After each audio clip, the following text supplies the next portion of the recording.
Yeah,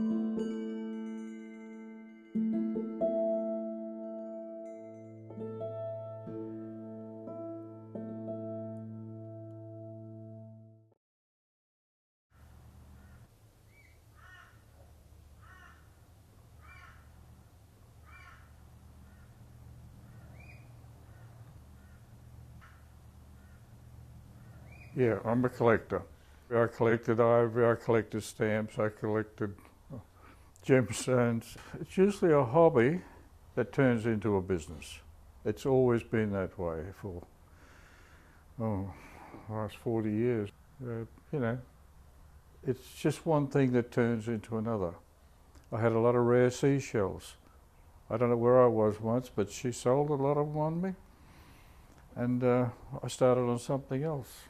84, we would have started in Hong Kong. Didn't know a damn thing about anything, but we started on ivory, net skis, stone carvings, jade, nephrite jade, serpentine. And we had people coming to our home to buy these things. This is how we met a couple from Townsville who asked us to look for jade for them because he had bought a jade book and was interested in archaic jade, but most interested in getting a piece of Qing dynasty jade because I guess that was what was in demand at the time. And we said we'd do the best we could. So we trotted around Hong Kong looking through all the antique shops. Yeah, we couldn't find anything. Couldn't find much. Anything we thought could be prices possibly genuine. Stupid prices. Prices were very high. But our supplier there said, "Oh, you could sell us a piece that's been altered to make it look old." I mean, that's all right. This bloke was happy with that. He had told us that if we couldn't find a genuine Qing, he'd be happy to have a piece that looked like Qing. So that was good. We bought one. And then he led us to where we could perhaps talk to a relative of his who was in the business of getting in jade. We finally come on the archaic jade. And that's kept us busy. Well, that'll keep us busy forevermore. It had to the be history, the feel of it. Yeah. And it was beautiful. We looked at beautiful pieces, not all genuine. We looked at a lot of rubbish too. Yes, we did. And I was more attracted by the pieces that were not genuine because they were very pretty. But this man was good. He led us the right path. He simply tell us that it was not good, not to touch it. Not much English between us, so from him, so it was difficult to... A map of China and a calculator. Gain information. Yeah, very... Not many sources, because... The odd piece was found in, Cat Street, Lascaux Row area in Hong Kong. Bought from various some down near the Jade there. Market. But 99% of it was fake stuff. But the bulk of what we collected came from just a couple of major sources. It was two sources, then it's down to, I think it's about only one other supplier.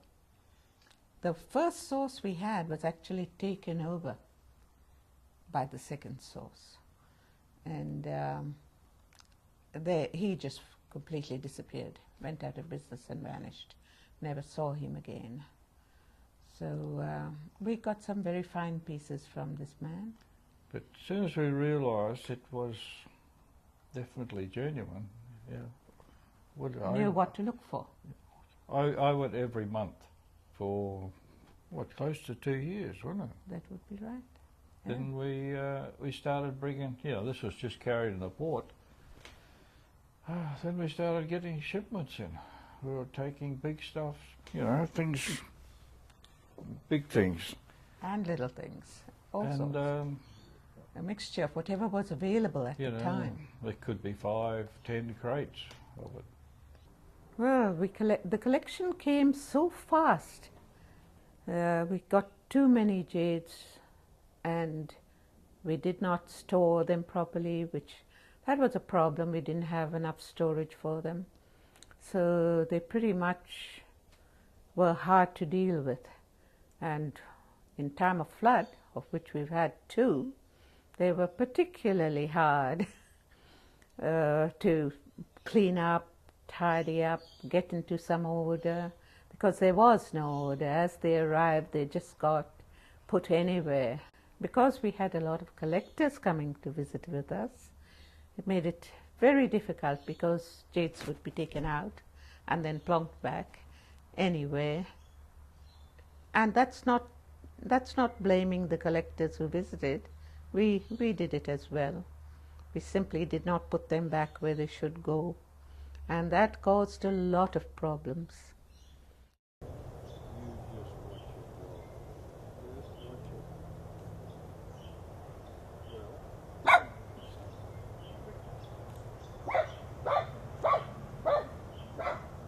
We were going to build up the back, and we were going to put a house there.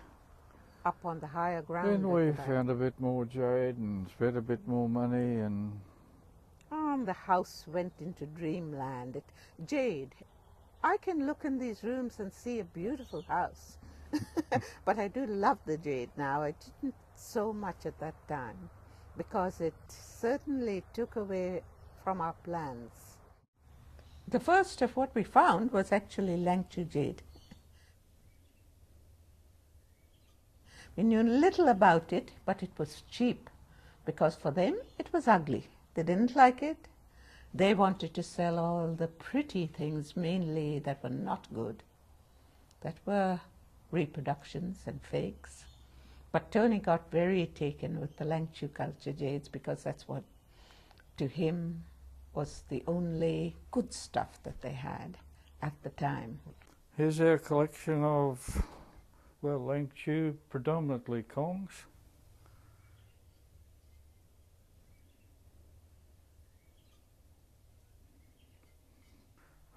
Ranging from all sorts.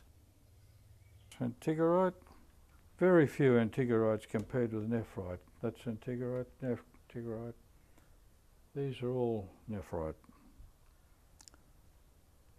Six-sided one is unusual. Yeah, it's large grain tremolite, which is endemic to Langchu, but you can see that they had high-speed tools. You can see a bit of shattering. All variations of Kongs. Very heavy ones over in that corner. Around about 5 feet tall. Kong-shaped containers. It's large grain tremolite. Bird on the altar. That started with the Door & Co culture.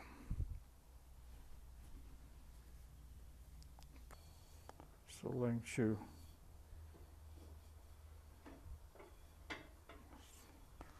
Set of 5.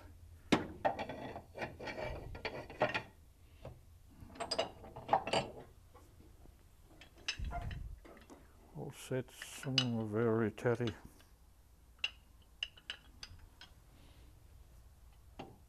All different times. That one was at about 93. We got that one. There's the Antigorite one.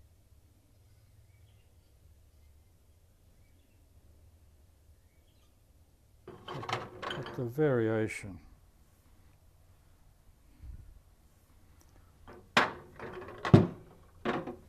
This one's attracted a lot of attention. There's opalizing on it, there's quartz in it. It's actually a green Kong to start with. Some of the original green is still in it. This was they used to call it horticulture, but I never heard the name the last 15, 20 years. But apparently it was a culture running concurrent with Langchu. Some of them, the work is very fine. Some interesting for the alteration. A primitive one. I think some of the carving may have been re-enhanced, which is a pretty common thing to do.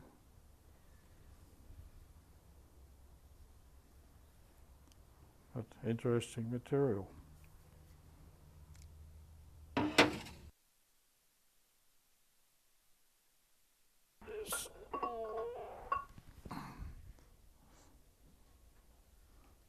This is a very pale stone. Would be nephrite. Probably a Han Dynasty copy. Conch will probably never find out where they've come from or what they are.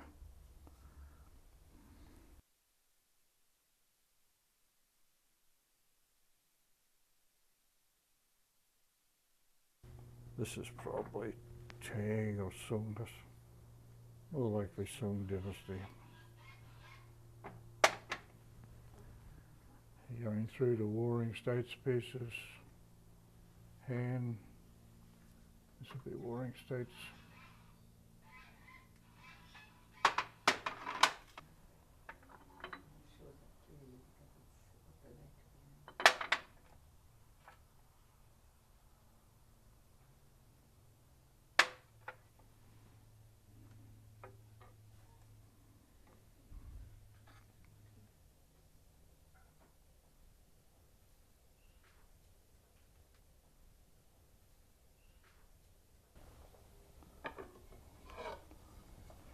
These are magic Langchu beaders.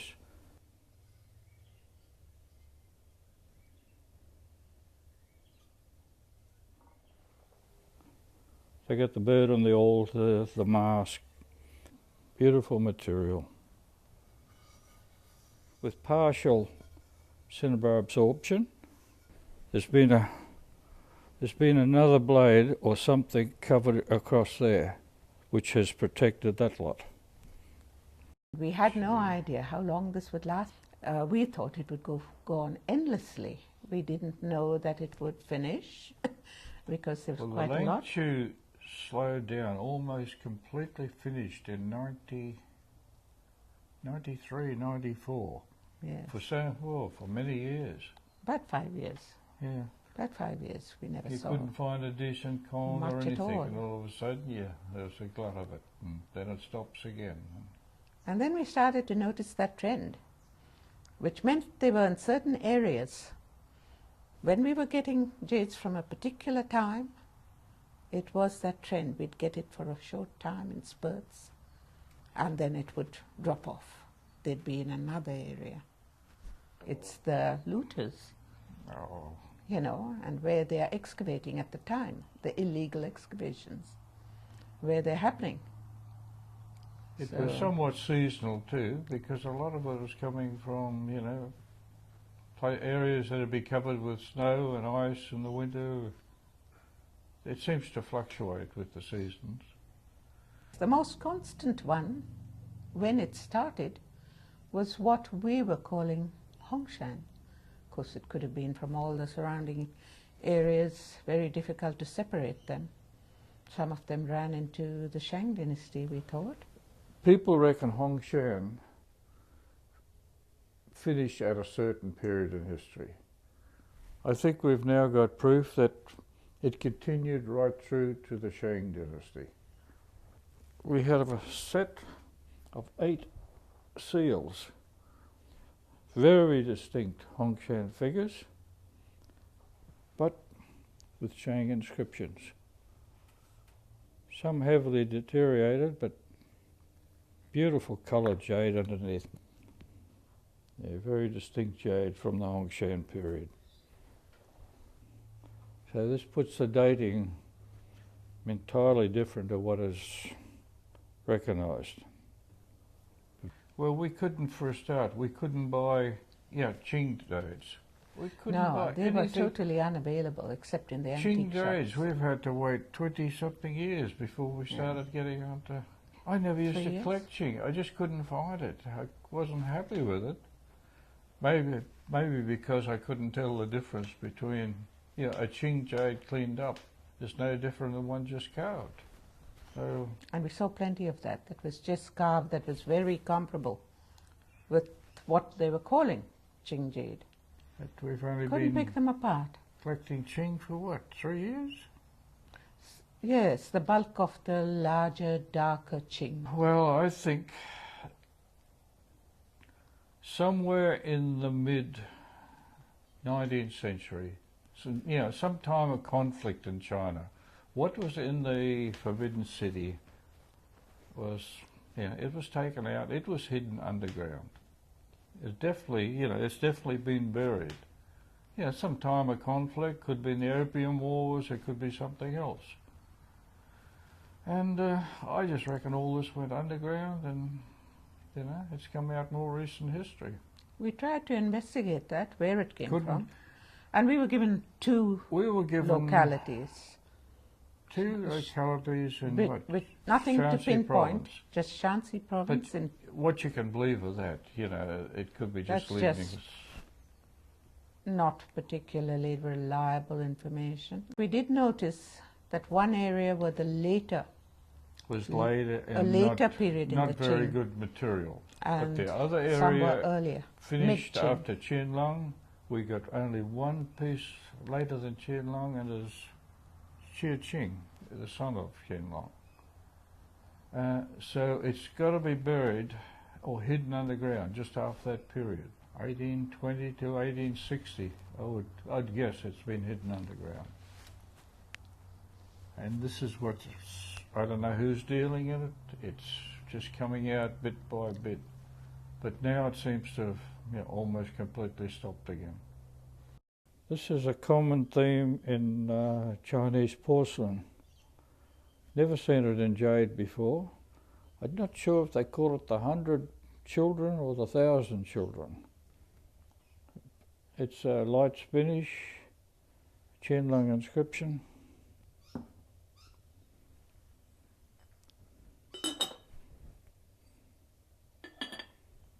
Beautiful carving.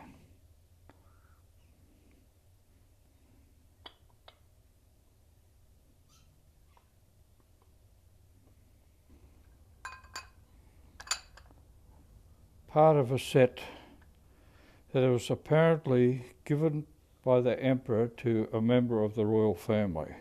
That's what we can gather from what's on the seal.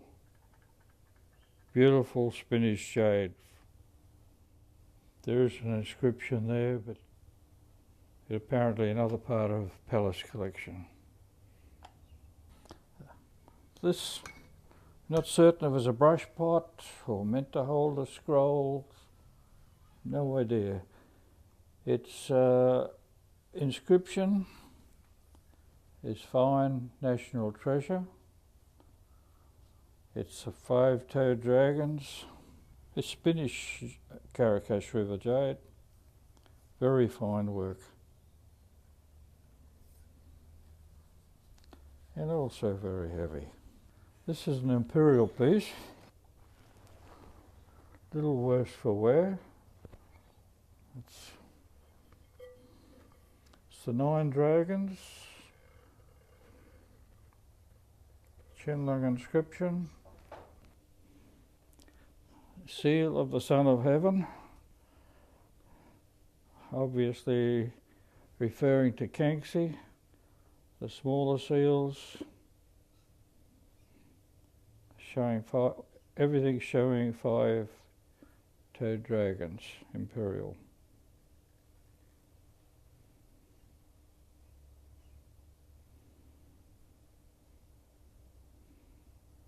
Seal of the Army General.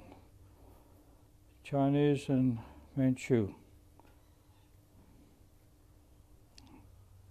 It's a bird script.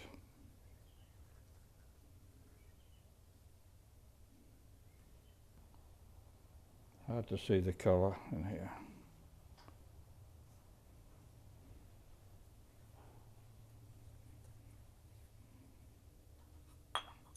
Spinach jade, Caracas River, fine national treasure.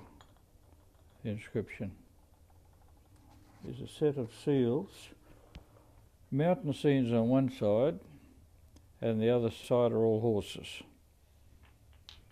So you've got the 8 horses, mountain scenes on the other side.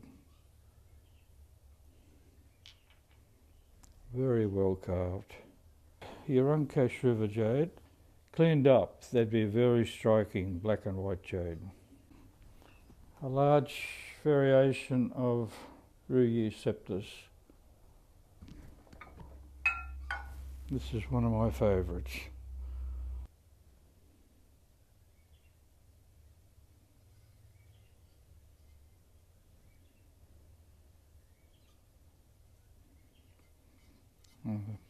Light celadon, beautiful piece that. In comparison to the tombs that government excavators look at, that's minuscule compared to what the looters find. At least 90% of tombs have been looted. So the small percentage that is found by government archaeologists is very not sufficient to give a picture of all the jades. So you're never going to find them in archaeologically documented jades.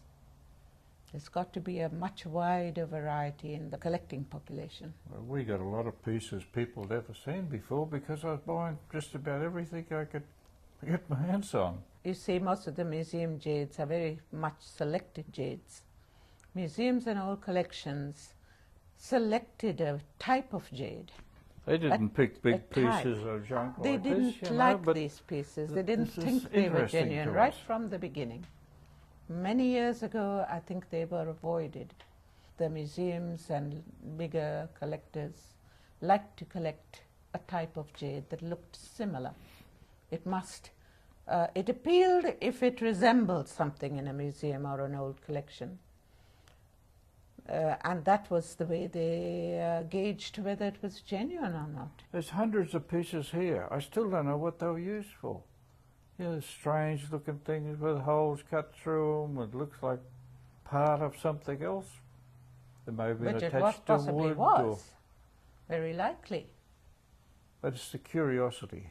You know, I used to get Yes, there you every had night. such a I deep used to get a interest. piece of jade in my hand. Now, God, I wonder, you know, the history. Wonder what the It just world was couldn't like resist at that time. Especially if The there was mystery. something very unusual that he couldn't pick what it was. He had to try and find out, and we didn't always find out. It was fun looking at the odd objects rather than the ones that were like everything else. Here's some of those very weird, strange jades. Down at the inside of China's border, nothing seems to be recorded about them. No idea what the hole in the back of the head was for. Every time we've tried to get some indication where they've come from, we've been told northeast China, northwest China. Still don't know. I can't even recognise the jade. Yeah, it's a locality I'm not aware of. Weird and wonderful. As a rough guess, I've seen bronze work done in the spring and autumn period that have resembled pieces like this. So it could be something around about 500 BC. But it's only guesswork. Maybe someday we'll find out.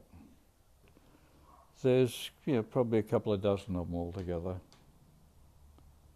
They're available for a very short period.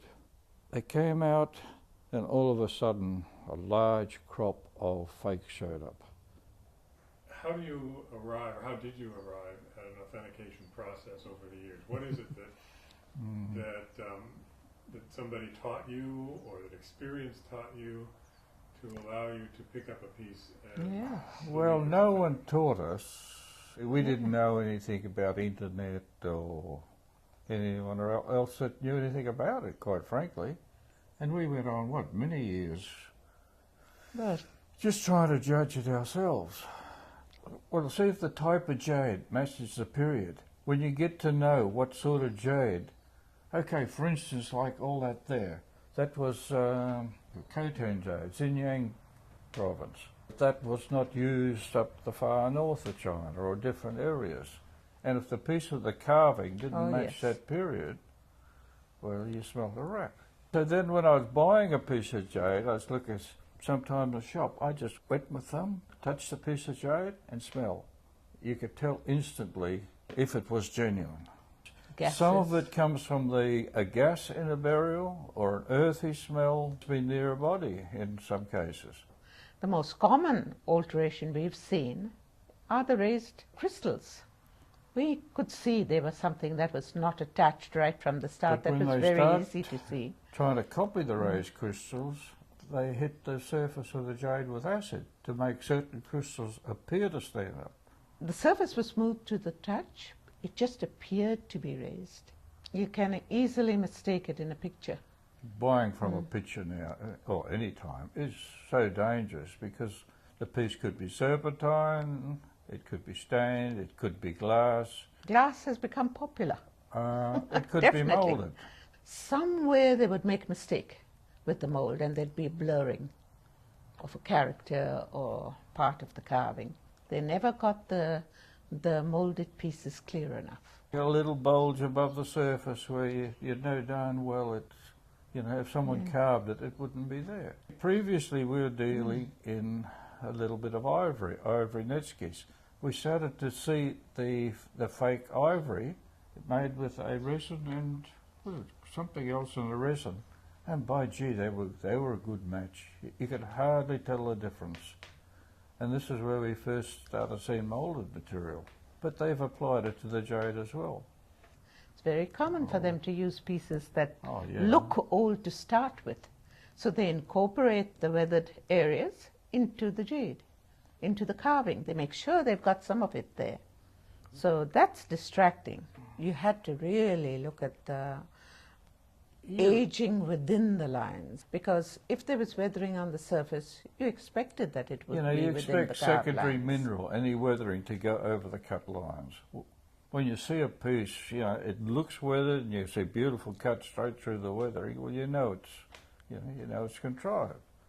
Originally, we saw that they were burning them with a blowtorch, getting whitening on the jade. Baking them in a slurry of lime, that seemed to be quite effective. They look pretty good. But if a person got one that had just come on the market, the whitening in it was still soft and mushy. They were putting them and burying them with a acid. chunk of They meat were actually or rubbish or something. burying them with a dead animal. They get a bloom, but not a secondary tremolite or secondary mineral on a lot of the genuine stuff.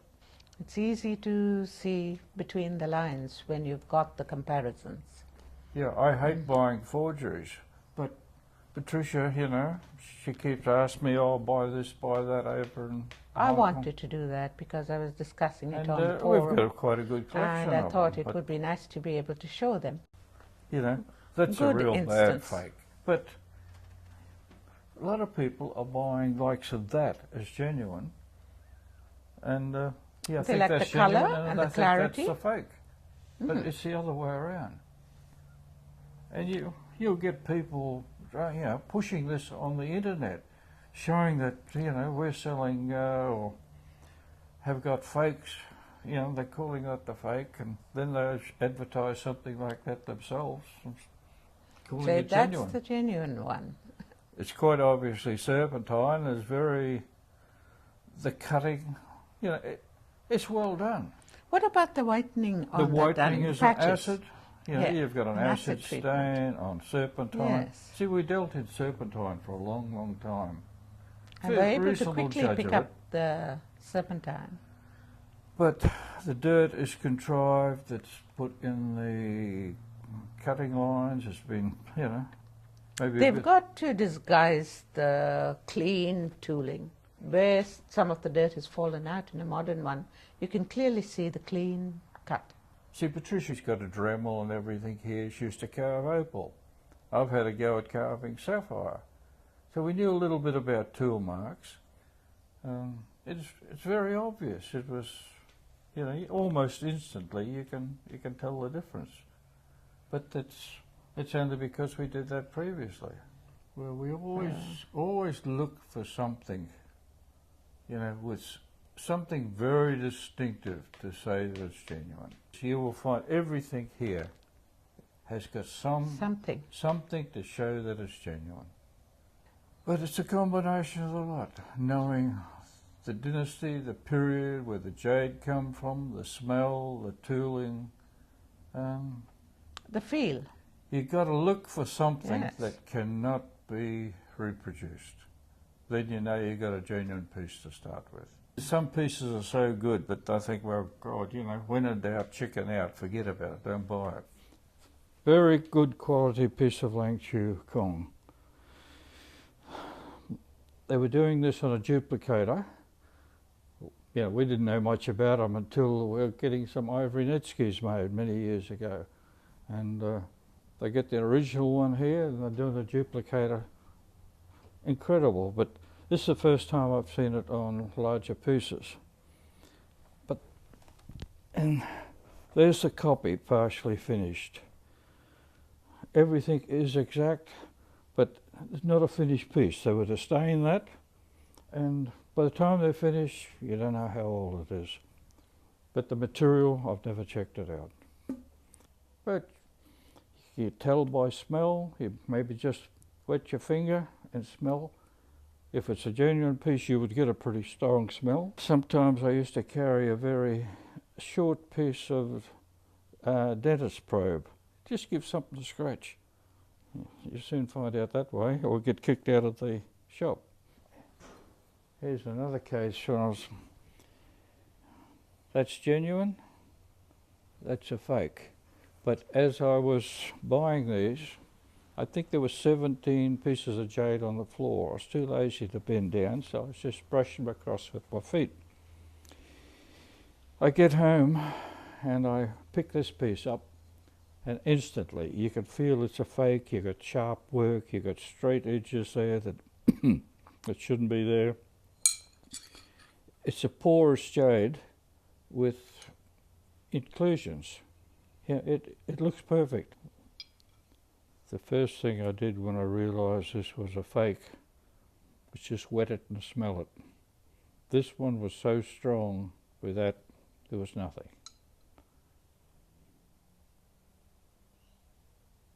Tony had to learn how to recognize it so that he wouldn't get It all caught. really started getting into the scientific side after Jade Symposium or exhibition in San Francisco, September '93. A friend of ours took a few pictures of our pieces over there, and we got held down. They said, "Oh, look, you know, these would be fakes, you know." We had a picture of a big Kong. They said, "Oh, well, look, if, you know, this was genuine, we would have heard about it. It's not jade." To make sure of everything, that they were correct, we took 10 pieces to the University of Queensland here and checked them out that they are jade. But there again, that only made out, you know, that they were nephrite. The pieces were declared fake simply on the grounds that there were too many. We shouldn't have this material. It shouldn't be available to every collector. They don't have it. It's not available. So they weren't willing to ask further questions. They weren't willing to look into it at all. They simply declared them fake without being able to examine the pieces or even see a good picture, which we thought was a poor way to deal with something. Well, we've even had people come here that profess to be an expert. There's one living not far away from us, for instance. He came here, he looks at everything, he just thinks, "Oh no, it's too much, it can't be real. It's got to be fake." But then Headed straight for the Ching. he head straight for a very polished piece of Ching jade, and he said, "Oh, can I buy that?" Very keen to Didn't know a possess the thing piece. about the Neolithic material or It any didn't other appeal. history. He just declared, "Oh, it can't be right." You know, it's That's not what like it an looks ostrich, like. you know. We turned pretty much inward after we got the knockback from the US, and Tony said, "We'll just go our own way." So that's when we started getting interested in having some of the jades tested. We just went out our own and Did tried it to in a figure it out. layman type of way. We had no computer Did or not anything. have anything to compare with. We had no scientific knowledge of testing or Yes, whatever. no background. So we got that done through a friend at the university. For a start, it's either X-ray diffraction or Raman spectroscope to tell you what the material is. But once you identify the materials, you get an idea what happens to that particular type of material, what sort of surface alteration. We come to the same conclusion of, well, what Acta Geologica came to. A 1996 report in Taiwan, which was by a lot of scientists, different scientists and experts in jade. But 1 or 2 years before that. When ACTA Very, came very out, good for right, us to see. it put a name to some of the things we were looking at. We found that, you know, everything that we worked out matched It backed up with it theirs. up. It backed up what we were thinking, which was good. You know, there's one in among those warrior bee that we have here, dark-coloured one, that belongs with these, but must have come at a different time. But it's got the That warriors was on top. tested by the University of Queen. They just took a little scraping there. Dr. Fred Cook did an amazing amount of work on it. Something, he really advanced the study that was done by ACTA. That was so worthwhile and made us understand things so much better, but how things happened. It showed that the crystals were traced right through the jade, were not just a surface alteration. We had always believed that it grew on the surface of the jade. We didn't realize that that particular crystal went straight through and could be traced deep into the jade. Yeah, but secondary So- tremolite does not give you the age of a piece. No. So it can occur 250 years. You know, we've got Qing Or jades even that have fresher been jade. in a wet environment have got secondary crystals, secondary of the host material. So all that's saying is not made yesterday, you know, it's not a fake. But when you get another secondary mineral, a complete different mineral, well, you're looking at least 1,000 years of age plus, you know. If other secondary minerals can be dated, it would be very interesting. I don't think there's any other secondary minerals found this side of the Sung dynasty. Yeah, in the last 1,000 years. We're only guessing, we're only going from our experience. And quite often what we thought were secondary minerals were minerals that were contained in the jade when it was carved, at the time of carving, and have simply developed as the jade has laid in the ground through various conditions, such as pyrite definitely was in the jade to start with. They probably chose a piece of jade for the Well, pretty we get little gold pyrite on spots. Qing jade, but the pyrite was still in the jade beforehand.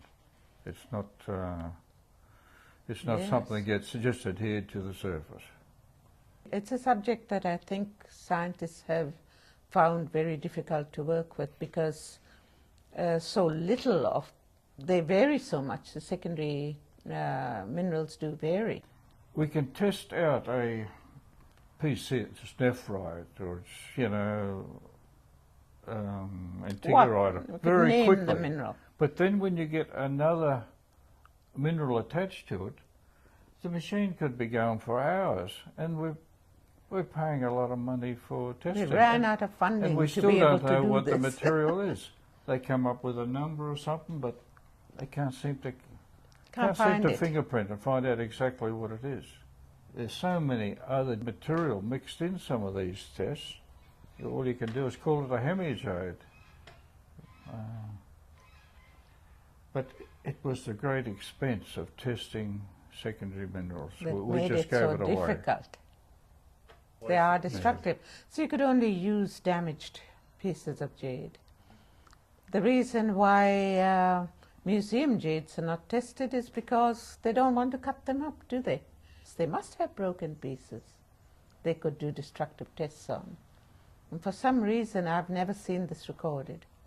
Some of our favourite pieces were the beaders, especially the most unusual. This piece is be most probably Warring States to hand. Another one.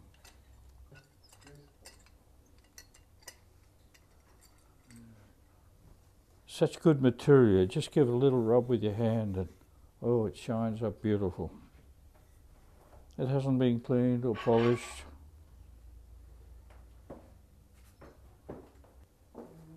Beautiful plaque. Cyan, you can see the pink coloration.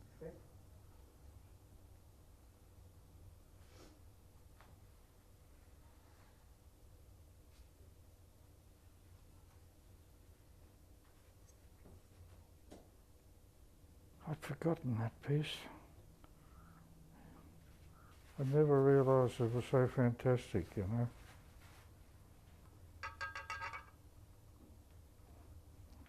Well, be almost certainly Khotan jade.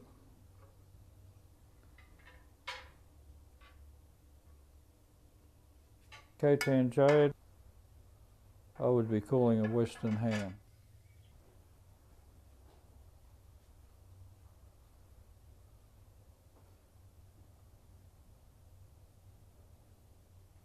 These museum jades are very difficult to relate to the jades that are bought illegally, you know, through illegal excavations. They don't look the same. People used to come to us and say, "Oh, your jades don't look anything like them. Yeah, They they must be fake. They don't look like the museum." Because the museum jades. But if we were to clean ours, we could clean ours to make them look like museum jades. You could leave bits and we don't pieces do on that. and remove other It's what's on that areas. surface that shows the age. But you look at some of the museum pieces, there's nothing. Some Well, are clean to that extent, you cannot tell. Oh well, King and Anu. Yeah, that's a very interesting too. If you look at the Rhiton they had there, because you do see you it in would its not various recognise stages. the same Rhiton today. The first photograph, it showed you in situ. Showed it in situ The with all next the one bronzing wasn't too on it. bad, it was cleaned a bit. The next time you see a picture, the It's bronzing was perfectly missing. cleaned. That been attached. Everything like was this gone, malachite had soaked shiny. into it. But now it's as clean as a whistle. It just It doesn't relate to the first picture they took of the Rhiton in situ. now it could It look doesn't like relate. a Qing copy. I'd be willing to clean Qing jades to the late Ming on certain ones, because this is what people expect. That's what they're going to look like.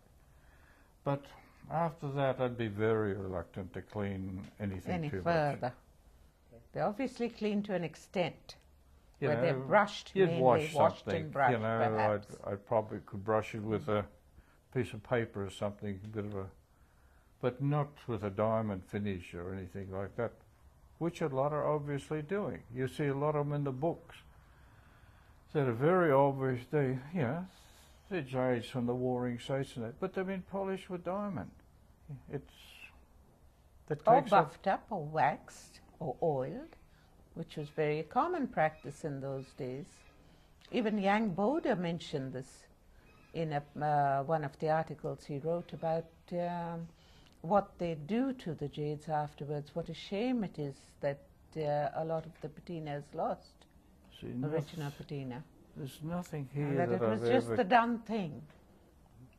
Just like in the West, they did the same sort of things at times. They recovered pieces that were damaged and not leave them in their original condition.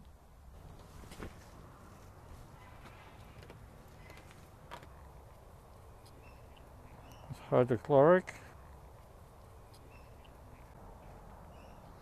Okay, 2 brush washes from the Qing. Been buried probably 150, 200 years. Let's see what colour they are.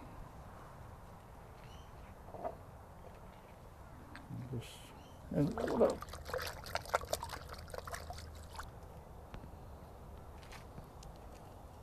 Put it in some chlorine.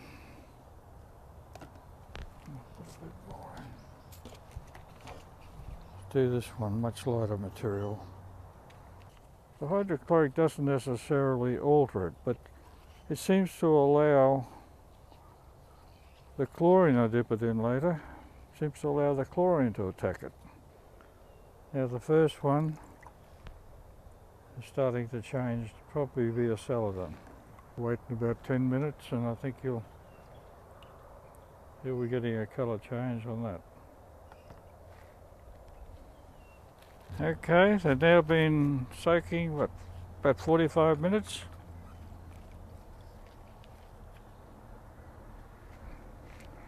There's one of them. We've got a pale celadon.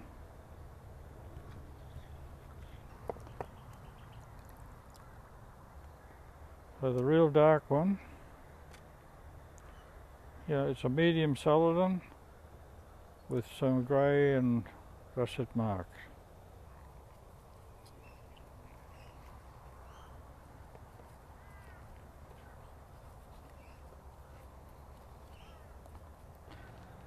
soon as I get that dry, just a quick rub over with paraffin oil, rub it on and rub it off again.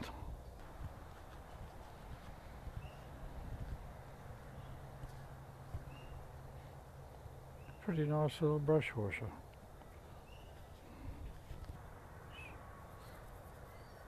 Just a little bit of paraffin.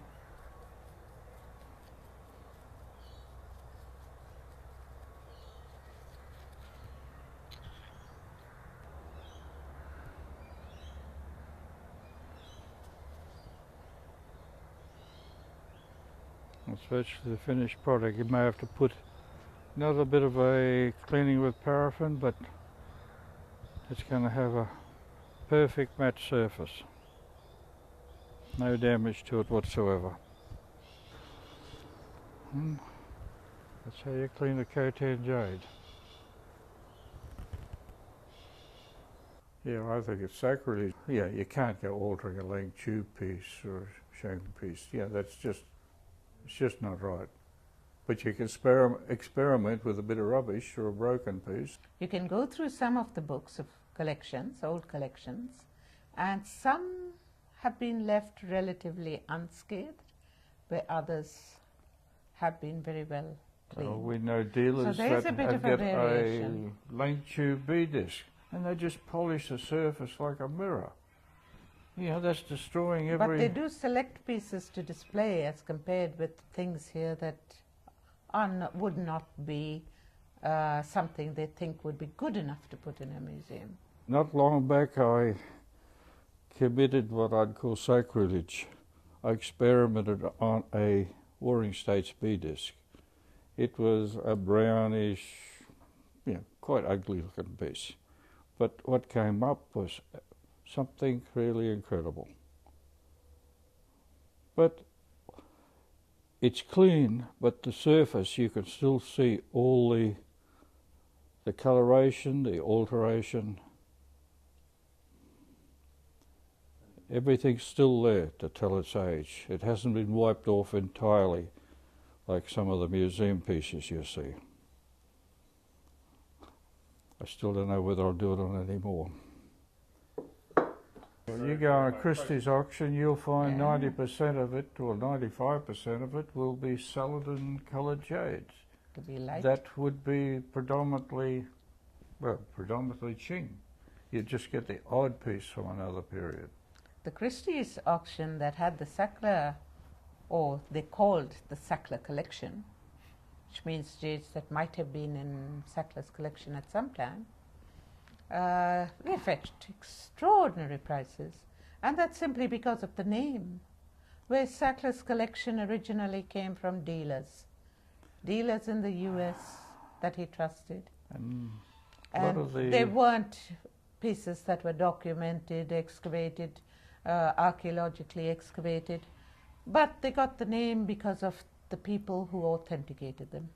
And that makes a big difference with the price. I wouldn't, some of those Sackler pieces that sold for tens of thousands, I'd be reneging at $50 because well, I've turned them down. I've turned down many pieces like that. They've not been the best that's available at times. And when you're offered a whole heap of jades and you get these special pieces and then you get the ones that maybe look like some of these tiny little pieces from the Sackler, he was not interested. He'd go for the best, which was natural instinct. It makes the mind boggle to think what they So pay for things. It just tells you it's always the collector's taste. That's what a collection shows, and that's what most of the old collections show. Well, yesterday someone bought a hat on eBay for $120,000 that was worn to a wedding there a week ago. Most of these dealers come from a long way back. They've been dealing for donkey's years, and this means a lot to the people who buy from them. The jades would be very, very expensive, but they're in that range where the people who bought them didn't mind as long as they knew. They'd be told, oh, it was bought in the 1920s or the 1930s. So it would be taken for granted that it had to be good because it was bought so long ago.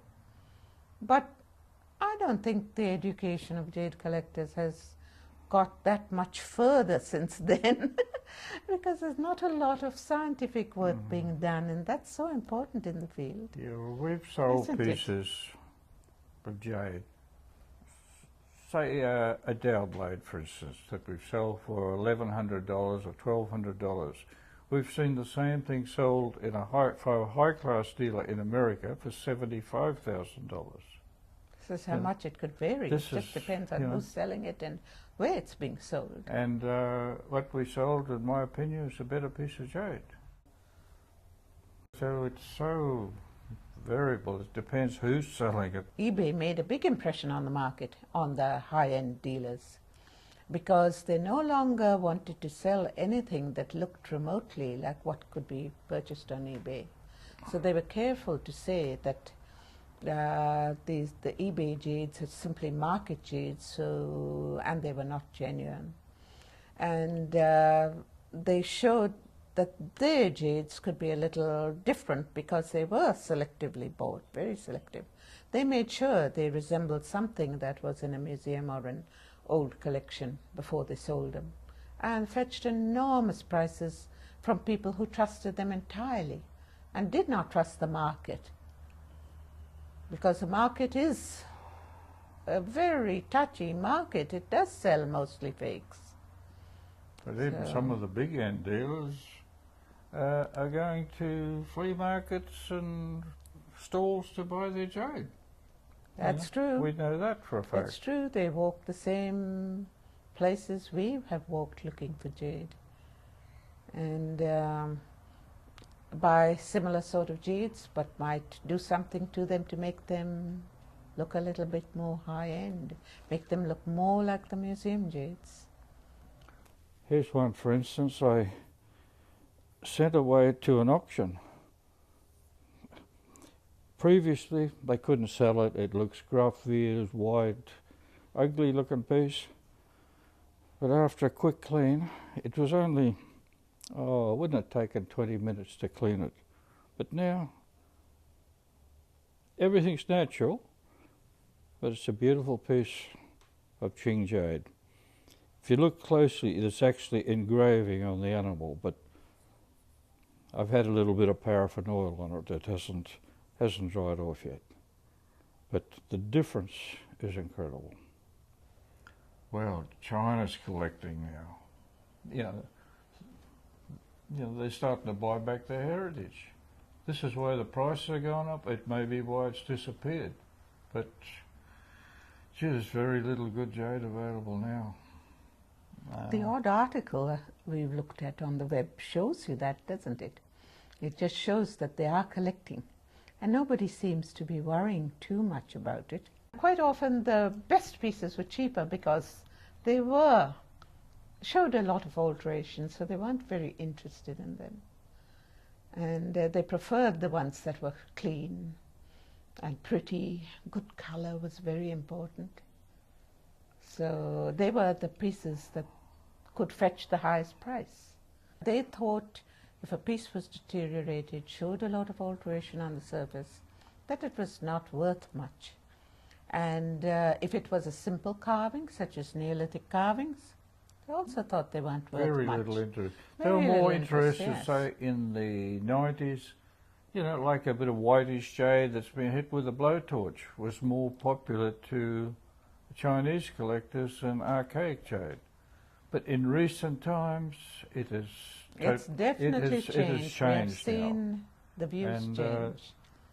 And of course dealers have they are noticed the collecting difference. everything now, which is a good thing. But not for us, but Clearly, they want to have some of their past. we've sold Yeah. jade back to China, so I don't mind. You often hear of the Chinese buying jade at the auctions. They're looking at Western countries to try and recover the jades that have been illegally excavated and sent away. If you don't buy, you know that there's always another buyer. And they know that, the people who are dealing with it. But I wouldn't care less if, if China wanted them back, they could have them back.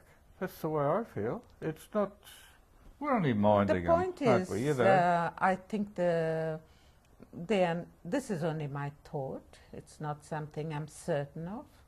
But I think that once an item leaves an excavated site, and it cannot be documented from where it's obtained, the government archaeologists completely lose interest in it.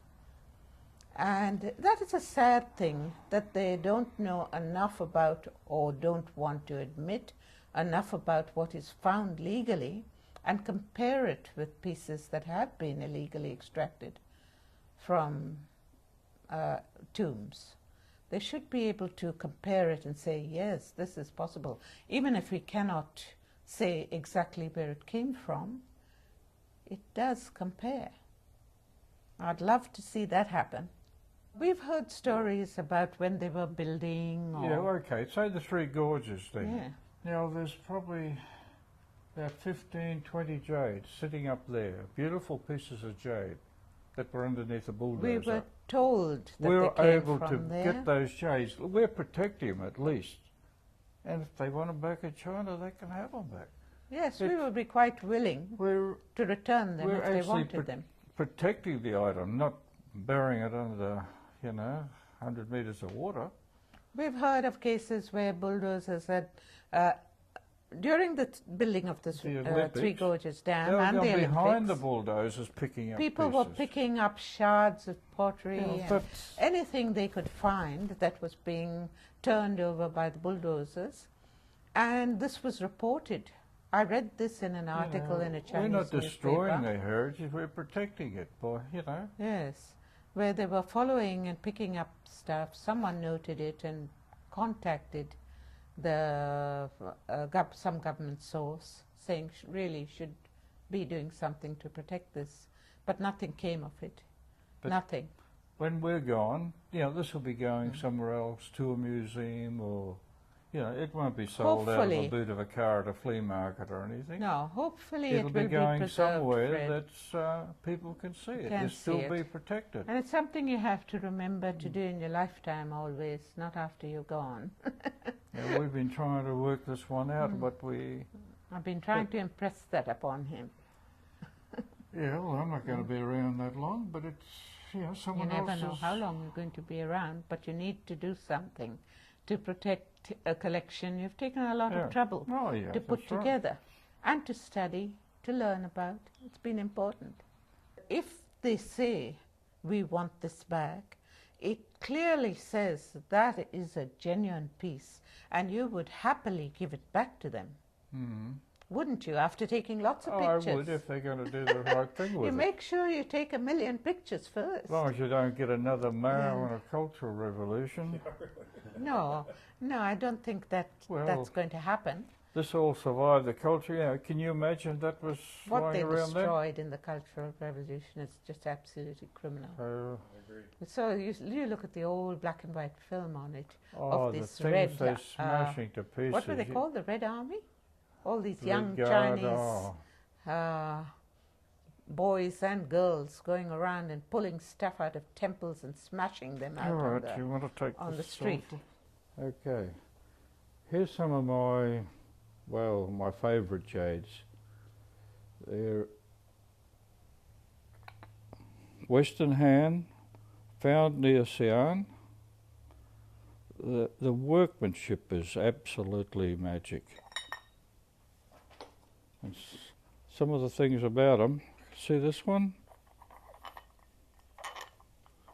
It actually, we don't know how it was put together. We have a couple like this. We cannot unscrew it. It's a Chinese puzzle. But the work is, again, all this is Khotan jade. The work there is magic. Here's a little treasure box. Most probably belonged to a woman. You've got a seal,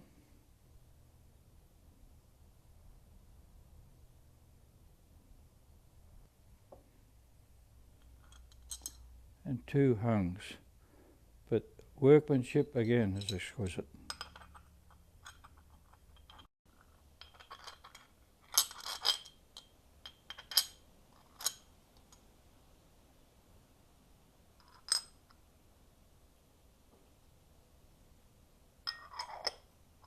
And the bottom is all undercut. It's the ultimate in workmanship from, this would be Western hand. Could be late Warring States, Western hand chin. It's a very short period in between, and you cannot really tell the exact time. There was one of these found in the King of Nanyu's burial, but apparently the bottom part must have been broken and it had been replaced with a bronze. Here's one completely intact. They have called it the Cup of Immortality. Nothing's been cleaned, warts and all. Very porous bit of material there. I think that section must have had some protection, and where this was exposed to the elements.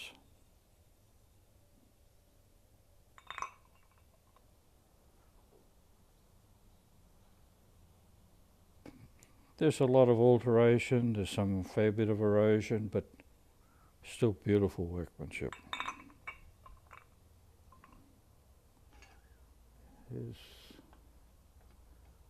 Here's some pieces where they've used the colour to advantage.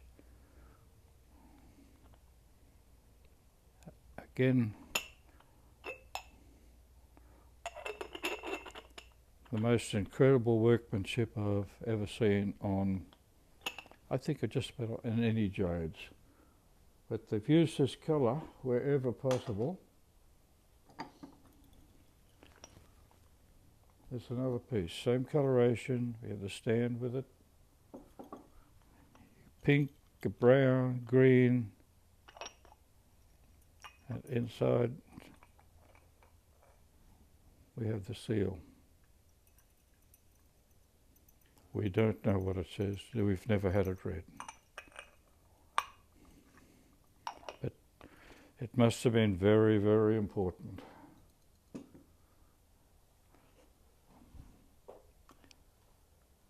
These would look absolutely beautiful if I cleaned them, but there's no way in the world I'd ever clean these. That'd be a beautiful Saladin jade.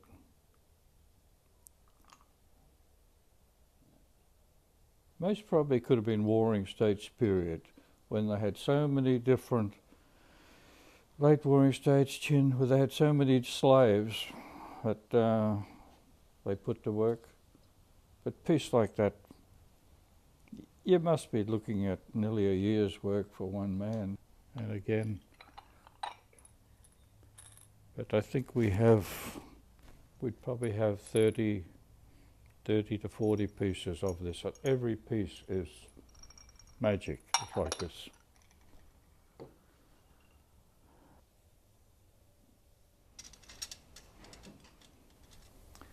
We've covered everything in the last 30 years that has been found, virtually from the Qing dynasty right through to Neolithic, any Neolithic we could even find.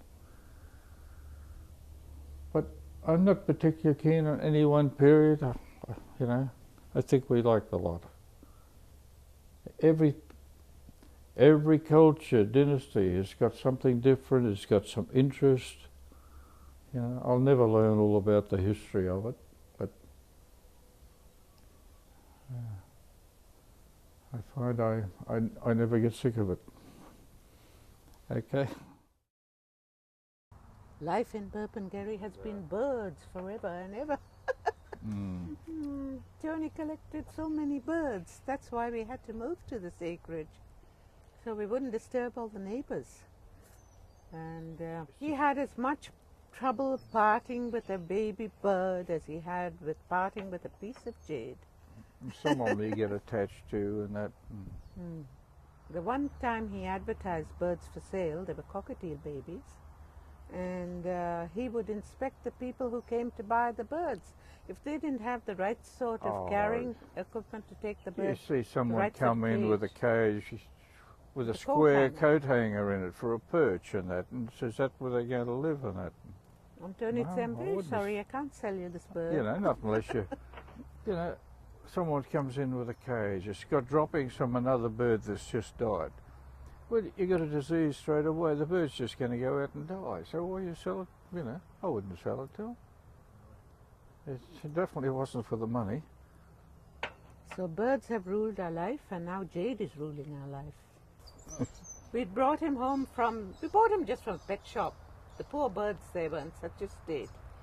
Tony wanted to rescue at least one from a pet shop. So he said, this is going to be your bird, he said, so you have to learn to handle him. And I was a little nervous about Sam, but he took to me very quickly. It took him about 5 minutes to figure out that we liked him, we weren't going to hurt him. Yes, you darling. You But darling. what am I going to do with you, eh? Or I should punch you in You the say, beak. oh, Daddy's being naughty. Daddy's being naughty. No, I think I'll wring your neck. That's the... Come on, give me. Tony used no, to do I that. want to wring your neck. Wouldn't you do No, put your wing down. Give me your neck. Strangled. He's getting strangled. Put your wing up. Oh, you're a beautiful boy. Don't aren't get you? him too excited, Yeah. though. There was nothing here when we came. Bare as bare could be. Barely a blade of grass anywhere, actually. It was during that part of the drought, the initial lead up to the really bad drought. Nothing. No gardens. Very little in the way All of the anything. trees in that paddock over there, all There were but 4 trees. all but 4 trees I planted. But there's only 2 we of the let- original ones left. We Everything let else trees I've grow planted up. We there. planted some and we let the natives come up. You can't sit. My back's no. giving me. I'm Tony just going to can't walk sit around for a bit. long. He just needs to get up and have a little stroll. Tony's not too bad. I don't know if he's on the mend. We don't know that truly. But we're ever hopeful that when the time comes that he can't be medicated any longer, they will have found something else, Fred. And that happens so constantly. You can never take it for granted that it's the end, you know. Where there's life, there's hope, so you keep hoping something else will come up, and it does. They're finding cures for various cancers all the time now. It's pretty remarkable. Listen to that bird. Beautiful sound. Did you hear it? Yeah. In summertime we get thrush, and they're worth listening to. They have a series of different songs. They're absolutely lovely. These thrush here are very used to us. I think there'd only be 1 pair of birds to an area. So around this compound, this 1 pair of birds breeds in 2 locations. Tony tends to handle the babies not pick them up, he won't touch them, pick them out of the nest. But he calls after them just like their parents do and puts his fingers in the nest, and they always have 3. They count to 3. And so they always have 3 babies. And they promptly open their beaks and put them onto Tony's fingers. So when they fledge, they go straight to him. They'll fly out of the nest and go straight to him. We could be sitting here, or when we had the table and chairs here, or at the front, and the babies come to him. I said he was a bird in the last life, not just an emperor. He had to be a bird at some time, one of his lives. Huh?